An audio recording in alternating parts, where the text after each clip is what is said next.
Hi hello ನಮಸ್ಕಾರ ಎಲ್ಲರಿಗೂ welcome back to Aishu vlogs. ಇನ್ನು ಇವತ್ತಿನ ವ್ಲಾಗ್ ಬಂದು ನನ್ನ ಮಾರ್ನಿಂಗ್ ರೂಟೀನ್ ಯಾವ ರೀತಿ ಇರುತ್ತೆ ಅಂತ ಹೇಳ್ಬಿಟ್ಟು ಕಂಪ್ಲೀಟಾಗಿ ತೋರಿಸ್ಕೊಡ್ತೀನಿ, ಕಾಲೇಜ್ಗೆ ಹೋಗೋವರೆಗೂ ಕೂಡ. ಇನ್ನು ನನ್ನ ಡೇನ ನಾನು ಹನುಮಾನ್ ಚಾಲೀಸ್ನ ಕೇಳೋದ್ರ ಮೂಲಕ ಸ್ಟಾರ್ಟ್ ಮಾಡ್ತೀನಿ. ಒಳ್ಳೆ ಫ್ರೆಶ್ ವೈಬ್ಸ್ ಹಾಗೆ ಎನರ್ಜಿ ಕೂಡ ನಿಮಗೆ ಫೀಲ್ ಆಗುತ್ತೆ. ನೀವು ಯಾರಾದರೂ ನಿಮಗೆ ಮಾರ್ನಿಂಗ್ ಒಳ್ಳೆ ಫ್ರೆಶ್ ವೈಬ್ಸ್ ಅಥವಾ ಇಡೀ ದಿನ ತುಂಬ ಚೆನ್ನಾಗಿರಬೇಕು ಅಂತ ಹೇಳಿದ್ರೆ ನೀವು ಕೂಡ ಇದನ್ನು ಅಭ್ಯಾಸ ಮಾಡ್ಕೊಳ್ಬಹುದು. ನಾನು ಯೂಶ್ವಲಾಗಿ 4:30ಗೆಲ್ಲ ಎದ್ಬಿಡ್ತೀನಿ. ಸಂಡೇ ಮಾತ್ರ ಸ್ವಲ್ಪ ಲೇಟಾಗಿ ಎದ್ದೇಳ್ತೀನಿ. ಇನ್ನು ಇವತ್ತು ಬೆಳಗ್ಗೆ ಬೇಗನೆ ಎದ್ಬಿಟ್ಟು ಸಬ್ಬಸಿಗೆ ಸೊಪ್ಪಿದೆಯಲ್ವ, ಸೊ ಸಾಂಬಾರು, ರೈಸ್ ಮತ್ತು ಪಲ್ಯ ಮಾಡಿಕೊಂಡು ಸ್ವಲ್ಪ ಚಪಾತಿ ಮಾಡ್ಕೊಳ್ಳೋಣ ಬಾಕ್ಸ್ಗೆ ಮತ್ತು ತಿನ್ನೋಕ್ಕೆ ಅಂತ ಹೇಳ್ಬಿಟ್ಟು ಪ್ಲ್ಯಾನ್ ಮಾಡ್ಕೊಂಡಿದ್ದೆ. ಇನ್ನು ಅಮ್ಮವ್ರು ಕೂಡ ಇವತ್ತು ದೇವಸ್ಥಾನಕ್ಕೆ ಹೋಗ್ತಿದ್ರಿಂದ ಅವ್ರಿಗೇನು ತಿಂಡಿ ಬೇಕಾಗಿರಲಿಲ್ಲ. ಸೊ ನಾನು ಒಬ್ಳಿಗೆ ಅಲ್ವಾ, ಅವ್ರಿಗೆ ಮಧ್ಯಾಹ್ನ ಊಟಕ್ಕೆ ಸಾಂಬಾರು ಮತ್ತು ಪಲ್ಯ ಮಾಡಿಟ್ರೆ ನನಗೆ ಬಾಕ್ಸ್ಗೆ ಚಪಾತಿ ಮಾಡಿಕೊಂಡ್ರೆ ಸಾಕಾಗತ್ತೆ ಅಂತ ಹೇಳ್ಬಿಟ್ಟು ಸೊಪ್ಪು ಮತ್ತು ಫ್ರಿಡ್ಜಲ್ಲಿ ಇಟ್ಟರೆ ಹಳೇದಾಗ್ಬಿಡುತ್ತೆ ಅಲ್ವಾ, ಸೊ ಅದಕ್ಕೆ ಅಂತ ಹೇಳ್ಬಿಟ್ಟು ಮಾಡಿಕೊಂಡೆ. ಹಾಗೆ ನಿಮಗೆ ಸಬ್ಬಸಿಗೆ ಸೊಪ್ಪು ಮತ್ತು ಉಪ್ಸಾರು ರೆಸಿಪಿನೂ ಕೂಡ ಹಾಗೆ ಶೇರ್ ಮಾಡ್ಕೊತೀನಿ. ಒಂದು ಕುಕ್ಕರ್ಗೆ ತೊಳೆದಿಟ್ಟಿರೋ ಸಬ್ಬಸಿಗೆ ಸೊಪ್ಪನ್ನ ಕಟ್ ಮಾಡಿ, 2 ಟೊಮ್ಯಾಟೊ ಹಾಗೆ ಸ್ವಲ್ಪ ತೊಗರಿ ಬೇಳೆಗಳನ್ನ ಹಾಕ್ಕೊಂಡು ನೀವು ಚೆನ್ನಾಗಿ 1-2 ವಿಷಲ್ ಕೂಗಿಸ್ಕೊಬೇಕಾಗತ್ತೆ. ತೊಗರಿಬೇಳೆ ಖಾರಕ್ಕೂ ಬೇಕು, ಹಾಗೆ ಸ್ವಲ್ಪ ಸೊಪ್ಪು ಕ್ವಾಂಟಿಟಿಗೂ ಜಾಸ್ತಿ ಬೇಕು ಅಂತ ಹೇಳಿದ್ರೆ ಒಂದು ಬೌಲಷ್ಟು ಹಾಕ್ಕೊಂಡು ನೀವು ನೀಟಾಗಿ ವಾಶ್ ಮಾಡಿಕೊಂಡು 1-2 ವಿಷಲ್ ಕೂಗಿಸ್ಕೊಬೇಕಾಗತ್ತೆ. ಇನ್ನೂ ಅದು ಕೂಗೋ ಅಷ್ಟರಲ್ಲಿ ನಾನು ಈ ಕಡೆ ಬೇರೆ ಕೆಲಸ ಎಲ್ಲ ಮುಗಿಸ್ಕೊಳ್ಳೋಣ ಅಂದರೆ ನಾನು ಆವಾಗಲೇ ಕ್ಲೀನ್ ಮಾಡ್ಕೊತಾ ಇರಬೇಕು ಅಂತ ಟ್ರೈ ಮಾಡ್ತೀನಿ. ಬಟ್ ಏನೇ ಆದ್ರೂ ಕೂಡ ಮಾರ್ನಿಂಗು ಮೆಸ್ ಆಗೇ ಆಗುತ್ತೆ.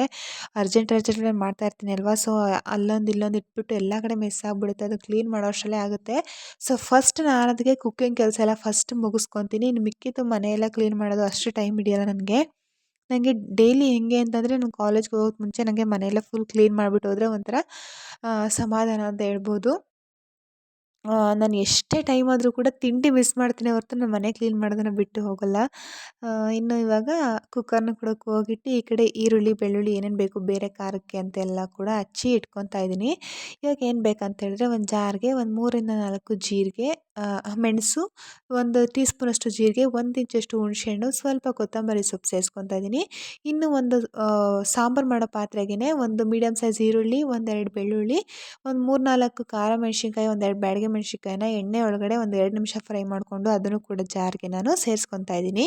ಮುಂಚೆ ಎಲ್ಲ ಈರುಳ್ಳಿ ಮತ್ತು ಬೆಳ್ಳುಳ್ಳಿನ ಒಲೆದು ಉರಿಲಿ ಬೇಯಿಸಿ ಅಥವಾ ಕೆಂಡದಲ್ಲಿ ಬೇಯಿಸ್ಬಿಟ್ಟು ಹಾಕೋರು, ಅದೆಲ್ಲ ಟೇಸ್ಟೇ ಬೇರೆ ಆಗಿನ ಕಾಲದಲ್ಲಿ. ಬಟ್ ಇವಾಗ ಗ್ಯಾಸ್ ಅಲ್ವಾ, ಗ್ಯಾಸ್ ಕೆಮಿಕಲ್ ಇರುತ್ತೆ, ಸೊ ಅದಕ್ಕೆ ಏನು ಮಾಡೋಕ್ಕಾಗಲ್ಲ. ಇನ್ನು ಅದಕ್ಕೆ ಉಪ್ಸಾರಿಗೆ ಅಂತ ಹೇಳಿದ್ರೆ ನೀವು ಕಾಯಿ ತುಂಬ ಸೇರ್ಸೋಕೆ ಹೋಗಬಾರ್ದು, ಸ್ವಲ್ಪ ಕಾಯಿನ ಸೇರಿಸ್ಕೊಬೇಕಾಗುತ್ತೆ. ಇನ್ನು ಇಷ್ಟ ಆದಮೇಲೆ ಕುಕ್ಕರ್ ವಿಷಲ್ ಬಿಡಬೇಕು. ಅದರಲ್ಲಿ ಟೊಮೆಟೊ ಮತ್ತು ಕಾಳು ಇರುತ್ತಲ್ವ, ಅದನ್ನು ಕೂಡ ಖಾರಕ್ಕೆ ಸೇರಿಸ್ಕೊಬೇಕಲ್ವ. ಆ ಕುಕ್ಕರ್ ವಿಷಲ್ ಕೂಗೋ ಅಷ್ಟರಲ್ಲಿ ಚಪಾತಿನೂ ಕೂಡ ರೆಡಿ ಮಾಡ್ಕೊಂಡು ಬಿಡೋಣ, ಟೈಮ್ ವೇಸ್ಟ್ ಮಾಡೋದು ಬೇಡ ಅಂತ ಹೇಳ್ಬಿಟ್ಟು ಚಪಾತಿಗೂ ಕೂಡ ರೆಡಿ ಮಾಡ್ಕೊತಾ ಇದ್ದೆ. Chapati one of my favourite tiffin ಅಂತ ಹೇಳ್ಬೋದು. ನಾನು 3 ಟೈಮ್ ಚಪಾತಿ ಕೊಟ್ರೂ ಕೂಡ ತಿಂತೀನಿ. ಚಪಾತಿ ದಿನ ನನಗೆ ಮಧ್ಯಾಹ್ನ ಊಟ ಮಾಡೋಕ್ಕೆ ಸ್ವಲ್ಪ ಎನರ್ಜಿ ಇರುತ್ತೆ. ಬಟ್ ರೈಸ್ ಐಟಮ್ಸ್ ಅಂದರೆ ನನಗೆ ಅಷ್ಟಕ್ಕಷ್ಟೇ ನನಗೆ ಇಷ್ಟನೇ ಆಗೋಲ್ಲ. ಬಟ್ ಚಪಾತಿ ಮಾಡೋದೇನಂತ ಹೇಳಿದ್ರೆ ನನಗೆ ಮಾರ್ನಿಂಗ್ ಟೈಮ್ ತುಂಬ ಟೈಮ್ ಹಿಡಿದ್ಬಿಡುತ್ತೆ. ನಾನು ಯಾವತ್ತು ಚಪಾತಿ ಮಾಡಿರ್ತೀನೋ ಅವತ್ತು ನನಗೆ ಫ್ರೀಯಾಗಿ ಕೂತು ತಿನ್ನೋ ಅಷ್ಟೇ ಟೈಮ್ ಇರೋಲ್ಲ. ಸೊ ಅದಕ್ಕೆ ನಾನು ಚಪಾತಿನ ಯೂಶ್ವಲಾಗಿ ನೈಟ್ ಟೈಮ್ ಮಾಡೋಕ್ಕೆ ಪ್ರಿಫರ್ ಮಾಡ್ತೀನಿ. ಇನ್ನು ನಿಮ್ಮ ಫೇವ್ರೆಟ್ ಬ್ರೇಕ್ಫಾಸ್ಟ್ ಯಾವುದು ಅಂತ ಕೂಡ ನನಗೆ ಕಾಮೆಂಟ್ ಸೆಕ್ಷನ್ನಲ್ಲಿ ತಿಳಿಸ್ಕೊಡಿ. ಇನ್ನು ಚಪಾತಿಗೆ ಅಂತ ಹೇಳ್ಬಿಟ್ಟು ಸಪ್ರೇಟ್ ಪಲ್ಯ ಆ ಥರ ಏನೂ ಮಾಡ್ಕೊಂಡಿಲ್ಲ. ಸೊಪ್ಪನ್ನೇ ಹುರ್ಕೊಂಡು ಮಾಡ್ಕೊಳ್ತೀನಿ ಅಲ್ವಾ, ಅದನ್ನೇ ತೊಗೊಂಡೋಗೋಣ, ಚೆನ್ನಾಗಿರುತ್ತೆ ಅದ್ರ ಜೊತೆನೂ ಕಾಂಬಿನೇಷನ್ ಅಂತ ಹೇಳ್ಬಿಟ್ಟು ಚಪಾತಿನ ರೆಡಿ ಮಾಡ್ಕೊತಾ ಇದ್ದೆ. ಆ್ಯಕ್ಚುಲಿ ಪ್ರೀವಿಯಸ್ ನೈಟ್ ಚಪಾತಿ ಮಾಡಿದ್ದೆ, ಅದು ಸ್ವಲ್ಪ ಹಿಟ್ಟು ಮಿಕ್ಕಿತ್ತಲ್ವ, ಅದನ್ನೇ ಮಾಡ್ಕೊಂಡಿದ್ದು. ಇನ್ನು ಈ ಕಡೆ ನೋಡಿ ಕುಕ್ಕರ್ 2 ವಿಷಲ್ ಆದಮೇಲೆ ಕೂಗಿ ವಿಷಲ್ ಕೂಡ ಬಿಟ್ಟಿದೆ. ಅದರಲ್ಲಿ ಬೇಯಕ್ಕೆ ಇಟ್ಟಿರೋಂಥ ಟೊಮ್ಯಾಟೊನ ತೆಗೆದು ಇದ್ರೊಳಗಡೆ ಹಾಕ್ಕೊತಾ ಇದ್ದೀನಿ. ಯಾವುದೇ ಕಾರಣಕ್ಕೂ ಬಿಸಿ ಇರುವಾಗ ಖಾರನ ರುಬ್ಬೋಕ್ಕೆ ಹೋಗಬೇಡಿ. ಇನ್ನು ಅದಾದಮೇಲೆ ಸೊಪ್ಪು ಬೆಂದಿರುತ್ತಲ್ವ ನೀರು, ಅದನ್ನು ನಾವೇನಂತೀವಿ ಸಪ್ರಸ ಅಂತ ಹೇಳಿ ಕರಿತೀವಲ್ವ, ಅದನ್ನು ಬೇರೆ ಬೌಲ್ಗೆ ನಾನು ಸಪ್ರೇಟ್ ಮಾಡ್ಕೊತಾ ಇದ್ದೀನಿ. ಈ ನೀರನ್ನ ಯಾವುದೇ ಕಾರಣಕ್ಕೂ ಚೆಲ್ಲಕ್ಕೆ ಹೋಗಬೇಡಿ. ಸಾಂಬಾರಿಗೆ ನೀರು ಬದಲು ಇದನ್ನೇ ನೀವು ಬಳಸ್ಕೊಂಡ್ರೆ ಸಾರು ಸಕ್ಕತ್ತಾಗಿರುತ್ತೆ. ಯೂಶ್ವಲಾಗಿ ಒಬ್ಬಟ್ಟು ಮಾಡುವಾಗೆಲ್ಲ ಈ ಥರ ಮಾಡಿರ್ತಾರೆ. ನಿಮ್ಮ ಮನೆ ಕಡೆ ಏನಾದ್ರು ಅಡುಗೆ ಮಾಡಬೇಕಿದ್ರೆ ನೋಡಿದರೆ ಗೊತ್ತಿರುತ್ತೆ ನಿಮಗೆ. ಇನ್ನು ಖಾರಕ್ಕೆ ಅಂತ ಹೇಳ್ಬಿಟ್ಟು ನಾನು ಒಂದು ಅರ್ಧ ಕ್ವಾಂಟಿಟಿಯಷ್ಟು ಕಾಳೇನು ಬೇಯಕ್ಕಿದ್ದೀವಲ್ವ ಅದನ್ನು ನೋಡಿ ಎತ್ತಿ ಇಟ್ಕೊತಾ ಇದ್ದೀನಿ. ಫಸ್ಟ್ ಟೊಮೆಟೊ ಹಾಕಿದ್ಮೇಲೆ ಒಂದು ರೌಂಡ್ ನೀವು ಮಿಕ್ಸಿಲಿ ರುಬ್ಕೊಂಬಿಡಬೇಕು. ಅದಾದಮೇಲೆ ಕಾಳನ್ನ ಸೇರಿಸ್ಕೊಬೇಕು. ಅದು ತಣ್ಣಗೆ ಅಷ್ಟರಲ್ಲಿ ಕಾಳನ್ನ ಒಗ್ಗರಣೆ ಮಾಡ್ಕೊಂಡ್ಬಿಡೋಣ. ಒಗ್ಗರಣೆಗೆ ಅಂತೇಳ್ಬಿಟ್ಟು ಸಾಸಿವೆ, ಈರುಳ್ಳಿ, ಒಣಮೆಣ್ಸಿನ್ಕಾಯಿ, ಸ್ವಲ್ಪ ಕಾಯಿನ ಎತ್ತಿಟ್ಕೊಂಡಿದ್ದೀನಿ. ಮಾಮೂಲಿಯಾಗಿ ಒಗ್ಗರಣೆ ಯಾವ ರೀತಿ ಅಂತಂದರೆ, ಒಂದು ಬಾಣಲಿಗೆ ಸ್ವಲ್ಪ ಎಣ್ಣೆನ ಸೇರಿಸ್ಕೊಂಡು, ಆ ಎಣ್ಣೆ ಸೇರಿಸಿದ್ದಾದಮೇಲೆ ಕಟ್ ಮಾಡಿಟ್ಟಿರೋ ಈರುಳ್ಳಿ, ಸಾಸಿವೆ ಹಾಗೆ ಒಣಮೆಣ್ಸಿನ್ಕಾಯಿನ ಖಾರಕ್ಕೆ ಸೇರಿಸ್ಕೊತಾ ಇದ್ದೀನಿ. ಹಸಿರು ಮೆಣಸಿನ್ಕಾಯಿನೂ ಕೂಡ ಸೇರಿಸ್ಕೊಬೋದು. ಗ್ಯಾಸ್ಟ್ರಿಕ್ ಪ್ರಾಬ್ಲಮ್ ಇತ್ತು ಅಂತೇಳಿದ್ರೆ ನೀವು ಒಣಮೆಣ್ಸಿನ್ಕಾಯಿನ ನಾನು ನಿಮಗೆ ಪ್ರಿಫರ್ ಮಾಡ್ತೀನಿ. ಅದಾದಮೇಲೆ ಬೇಯಿಸಿಟ್ಕೊಂಡಿರೋ ಸೊಪ್ಪು ಕಾಳನ್ನ ಹಾಕ್ಕೊಬೇಕಾಗುತ್ತೆ. ನೀವು ಸೊಪ್ಪುಗಳು ಎಷ್ಟೇ ಜಾಸ್ತಿ ಥರ ಕಾಣಿಸಿದ್ರು ಬೆಂದ ಮೇಲೆ ಸ್ವಲ್ಪ ಅನ್ನೋ ಥರ ಕಾಣುತ್ತೆ ನಿಮಗೆ. ಅದಾದಮೇಲೆ ಸೊಪ್ಪೆಲ್ಲ ಹಾಕಿ ಆದಮೇಲೆ ಕಾಯಿನೂ ಕೂಡ ಹಾಕಿ ಚೆನ್ನಾಗಿ ಮಿಕ್ಸ್ ಮಾಡ್ಕೊತಾ ಇದ್ದೀನಿ.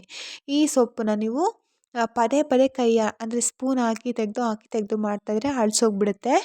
ಸೊ ಸಾಂಬಾರು ಜೊತೆ ಅಂದರೆ ಒಳ್ಳೆ ಕಾಂಬಿನೇಷನ್. ಇನ್ನು ಟೊಮೆಟೊ ಹಾಕಿ ಒಂದು ರೌಂಡ್ ರುಬ್ಬಿದಾದಮೇಲೆ ಕಾಳನ್ನೂ ಕೂಡ ಸೇರಿಸ್ಕೊಂಡು ನುಣ್ಣಗೆ ರುಬ್ಕೊತಾ ಇದ್ದೀನಿ. ತುಂಬ ಫೈನ್ ಪೇಸ್ಟ್ ಥರ ಬೇಡ, ಮೀಡಿಯಮ್ ಆಗಿರಲಿ. ಆ ಥರ ಹಾಕ್ಕೊಂಡು ನೀವು ಚೆನ್ನಾಗಿ ಫೈನ್ ಪೇಸ್ಟ್ ಮಾಡ್ಕೊಂತು ಅಂತ ಹೇಳಿದ್ರೆ ನೆಕ್ಸ್ಟು ಒಂದು ಪಾತ್ರೆಗೆ ಎಣ್ಣೆ ಹಾಕ್ಕೊಂಡು ಅದಕ್ಕೆ ಉಪ್ಪನ್ನ ಸೇರಿಸಿ ಏನು ರುಬ್ಬಿಟ್ಟಿರ್ತೀರಲ್ವ ಖಾರ ಅದು, ಹಾಗೆಯೇ ಸಪ್ರಸ ನಾನು ಏನು ಹೇಳಿದೆ ಸೊಪ್ಪು ಬೇಯಿಸಿರೋ ನೀರನ್ನ ಮಿಕ್ಸ್ ಮಾಡ್ದಿರ ಸೇರಿಸ್ಕೊಂಡು ಹಾಕ್ಕೊಂಡು ಚೆನ್ನಾಗಿ ಮೀಡಿಯಮ್ ಫ್ಲೇಮಲ್ಲಿ ಒಂದು ಅರ್ಧ ಮುಕ್ಕಾಲು ಗಂಟೆ ಸಾಂಬಾರು ಚೆನ್ನಾಗಿ ಬೇಯಬೇಕು. ನಿಮ್ಗಿನ್ನೂ ಸ್ವಲ್ಪ ಟೇಸ್ಟ್ ಎಕ್ಸ್ಟ್ರಾ ಬರಬೇಕು ಅಂದರೆ ಒಂದು ಚಿಕ್ಕ ಪೀಸಷ್ಟು ಬೆಲ್ಲನ ಸೇರಿಸ್ಕೊಳ್ಳಿ. ಒಳ್ಳೆ ಒಬ್ಬಿಟ್ಟು ಸಾಂಬಾರು ಥರ ಟೇಸ್ಟ್ ಬರುತ್ತೆ. ಇನ್ನು ಅಡುಗೆ ಎಲ್ಲ ಮುಗಿಸೋ ಅಷ್ಟರಲ್ಲಿ ನೋಡಿ ನನ್ನ ಕಿಚನ್ ಈ ಥರ ಮೆಸ್ ಆಗಿರುತ್ತೆ. ಇದನ್ನೆಲ್ಲ ಸಾರ್ಟ್ ಔಟ್ ಮಾಡೋ ಅಷ್ಟರಲ್ಲಿ ಆಗುತ್ತೆ ನನಗೆ ಒಂದು ಗಂಟೆ ಇದೇ ಬೇಕಾಗುತ್ತೆ. ಸೊ ಒಂದು ಕಡೆಯಿಂದ ಎಲ್ಲ ಪಾತ್ರೆ ಎಲ್ಲ ಎತ್ತಿಡ್ತಾಯಿದ್ದೆ. ಅಷ್ಟರಲ್ಲಿ ನಮ್ಮ ಅಮ್ಮವರು ಹಾಲು ಕರೆಯೋ ಕೆಲಸ ಎಲ್ಲ ಮುಗಿಸಿರ್ತಾರೆ ಅಲ್ವಾ. ಸೊ ಅವ್ರಿಗೂ ಕೂಡ ಕಾಫಿನೂ ಮಾಡಿಕೊಟ್ಬಿಡ್ತೀನಿ. ಆವಾಗ ನನಗೆ ಒಟ್ಟಿಗೆ ಎಲ್ಲ ಪಾತ್ರೆ ತೊಳೆಯೋಕೆ ಸಿಗುತ್ತೆ. ಯೂಶ್ವಲಾಗಿ ಅಮ್ಮ ಪಾತ್ರೆನ ತೊಳ್ಕೊಡ್ತಾರೆ. ಬಟ್ ಇವತ್ತು ಅವ್ರು ದೇವಸ್ಥಾನಕ್ಕೆ ಹೋಗೋದ್ರಿಂದ ಅವ್ರಿಗೆ ಈಚೆನೇ ಸ್ವಲ್ಪ ತುಂಬ ಕೆಲಸ ಇತ್ತು. ಸೊ ಅದಕ್ಕೆ ನಾನೇ ತೊಳ್ಕೊಳ್ಳೋಣ ಅಂತ ಹೇಳ್ಬಿಟ್ಟು ಒಂದೊಂದಾಗಿ ಅವ್ರಿಗೆ ಫಸ್ಟು ಕಾಫಿ ಮಾಡಿಕೊಟ್ಬಿಟ್ಟೆ. ಒಟ್ಟಿಗೆ ಎಲ್ಲ ಆಗಿಬಿಡ್ಬೇಕು. ಮತ್ತು ನನಗೆ ಒಂದು ಸಲ ಕ್ಲೀನ್ ಮಾಡಿದ್ಮೇಲೆ ಮತ್ತೆ ಹೋಗಿ ಮಾಡೋದು ನನಗೆ ಅಷ್ಟು ಇಷ್ಟ ಆಗೋಲ್ಲ. ಸೊ ಇವಾಗ ನೋಡಿ ಒಂದು ಕಡೆಯಿಂದ ಎಲ್ಲ ಮೆಸ್ನೂ ಕೂಡ ಕ್ಲಿಯರ್ ಮಾಡ್ತಾಯಿದ್ದೀನಿ. ಇನ್ನು ಕ್ಲಿಯರ್ ಮಾಡಿ ಪಾತ್ರೆ ಎಲ್ಲ ತೊಳ್ಕೊಂಡೆ.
ಇನ್ನು ಅಡುಗೆ ಕೆಲಸ ಎಲ್ಲ ಮುಗಿದ್ಮೇಲೆ ದೇವ್ರ ಪೂಜೆಗೂ ಕೂಡ ರೆಡಿ ಮಾಡಿ ಇಟ್ಬಿಟ್ರೆ ಆಮೇಲೆ ಅಮ್ಮವರು ಸ್ನಾನ ಮಾಡಿದ್ಮೇಲೆ ಪೂಜೆ ಮಾಡ್ತಾರೆ ಅಂತ ಹೇಳ್ಬಿಟ್ಟು ದೇವ್ರ ಪೂಜೆಗೂ ಕೂಡ ರೆಡಿ ಮಾಡ್ತಾಯಿದ್ದೀನಿ.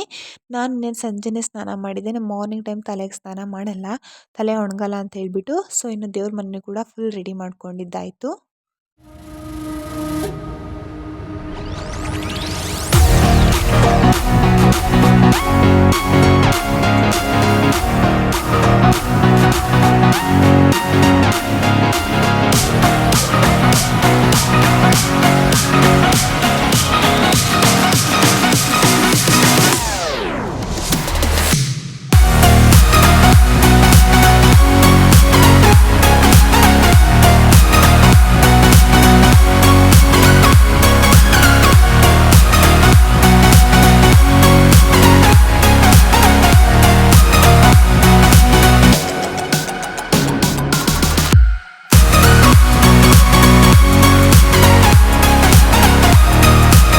ಇದಾಗಿತ್ತು ನನ್ನ morning routine video. I hope ನಿಮಗೆ ಈ ವಿಡಿಯೋ ಇಷ್ಟ ಆಯಿತು ಅಂತ ಹೇಳ್ಬಿಟ್ಟು. ಇವಾಗ ಟೈಮ್ ಬಂದು 7:30 ಆಗಿದೆ. ಇವಾಗ ಫ್ರೆಶ್ ಅಪ್ ಆಗಿ ಬ್ರೇಕ್ಫಾಸ್ಟ್ ಮಾಡ್ಕೊಂಡು ಹೋಗಬೇಕು.